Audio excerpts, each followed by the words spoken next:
Isso. Falando em física, cara, essa lógica que você encontrou na matemática, ela existe também na física? Ou talvez seja até mais Existe. fácil ainda de... Cara, a lógica é essencialmente a mesma. Tanto é que o Newton também se inspirou no livro de Euclides. O Newton, ele é o cara que no século XVII, ali, Revolução Industrial, foi basicamente o que o Newton fez, cara. Basicamente, todo mundo queria copiar o que o cara fez, assim. O David Hume fala isso, né, o filósofo. Ele fala, cara, eu quero fazer para ciências humanas o que o Newton fez para ciências naturais. Quero descobrir as leis que regem a sociedade, né?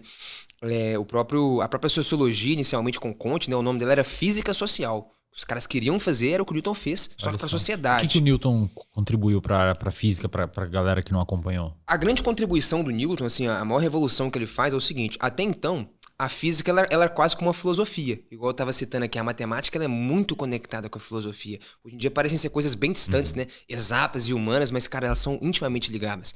Na época do Platão, como eu disse, né, os caras só começavam a estudar filosofia depois de ter uma base boa em matemática. E esse é um negócio que antigamente era assim. A física era uma grande filosofia, o maior físico da época ali, até a época do Newton, era o Aristóteles. Tinha 2 livros sobre física.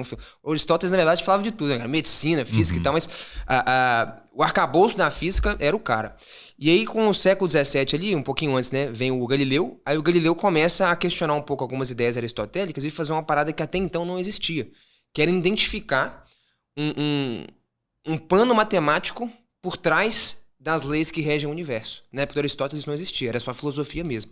O Galileu começa a perceber o seguinte: pô, bicho, tem uma proporção certa aqui e tem certas leis numéricas que governam como é que esse objeto tá caindo, sacou? Ele fala, pô, bicho, se eu deixar esse objeto cair aqui 1 tempo, 2 tempos, 3 tempos, tem uma proporção da distância que ele percorre, ele começa a perceber que existe uma natureza matemática por trás dos fenômenos. Legal. Isso não existia. O Galileu começa a sacar essas coisas, ele inicia esse processo de matematizar, inclusive tem uma célebre fase dele em que ele diz que o universo foi escrito em linguagem matemática e é preciso compreender os seus caracteres, né, para entender a linguagem de Deus, segundo ele.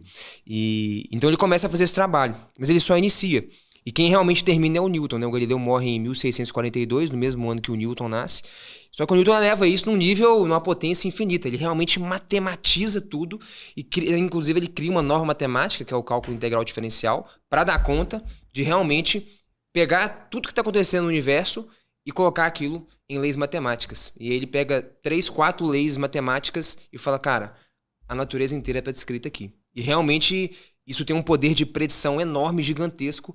E aí todo mundo fala, bicho, isso aqui é uma revolução. Tanto é que a física que é feita nos próximos 300 anos, tudo é baseado nas ideias do Newton. Exceto ali no início do século XX ali, né, que você vem ali 1900, 1905 com Einstein, física quântica, até ali, cara, 100% das coisas foram feitas baseadas no que o Newton fez. Você consegue descrever para nós as leis dele, que ele postulou?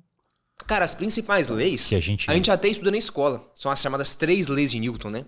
Só que na escola parece que aquele negócio ali não serve pra nada. Você fala, lei da ação e reação, lei da inércia. Parece que aquele negócio não tem valor nenhum quando você estuda na escola.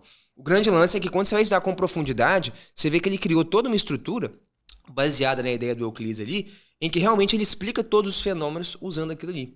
E tem uma capacidade de predição enorme, assim, né? Que é o que o pessoal se interessa muito, assim. Antes isso não existia muito. Ele pegar e falar, cara, eu consigo fazer uma conta e te dizer onde aquele planeta vai estar em tal dia, etc. Essa capacidade de predição era algo muito novo, né? De você pegar uma equação matemática, observar algumas variáveis, jogar na conta e aquela conta te falar qual que vai ser o futuro daquela partícula, onde que ela vai estar em tal dia, etc. Isso era algo que não existia até então, né? Fez sentido? Eu ficou meio abstrato Não fez. É que na escola a gente normalmente escuta e aprende essas leis já meio sacudo das disciplinas, né? Exato. Aí elas são meio boring, assim, são meio chatas. Pra você ter uma noção, cara, do quão foda o Newton era, teve um cara que era um astrônomo, o Halley, do cometa Halley, né, e tal. Ele era um dos maiores astrônomos vivos na época e tal, e o pessoal tava há uns anos já estudando astronomia, os planetas e tal, e eles estavam querendo entender como é que funcionava o movimento dos planetas, né? Que hoje a gente estuda na escola e tal, mas esses caras estavam quebrando a cabeça com isso aí na época. E eles estavam há alguns anos tentando fazer uma conta que ninguém conseguia fazer, os maiores matemáticos não davam conta, que era tentar entender como é que era o movimento dos planetas em torno do Sol. E eles falavam, cara, se a força for desse tipo, eu acho que o movimento é assim, mas ninguém conseguia fazer essa conta. Aí um camarada do Halley chegou e falou assim, bicho, conheço um cara na Inglaterra que deve ter a manha de fazer essa conta aí, deve conseguir ajudar a gente, vamos lá. Aí os caras foram lá pra Inglaterra, era o Newton. Aí apresentou o Newton, você que é o Halley, meu camarada e tal, tá com a dúvida numa conta, os caras estão há 5 anos fazendo, ninguém dá conta. Vê se ajuda os caras aí. Aí o Halley chega e fala, beleza, o negócio é o seguinte, cara, minha dúvida é o seguinte. A gente tá especulando que a força de gravitação, ela tem esse tipo de formato, é uma expressão matemática lá e tal. E aí a gente queria entender que tipo de movimento que os planetas vão ter, se a força for essa. Aí o Newton fala, pô, o movimento vai ser uma elipse.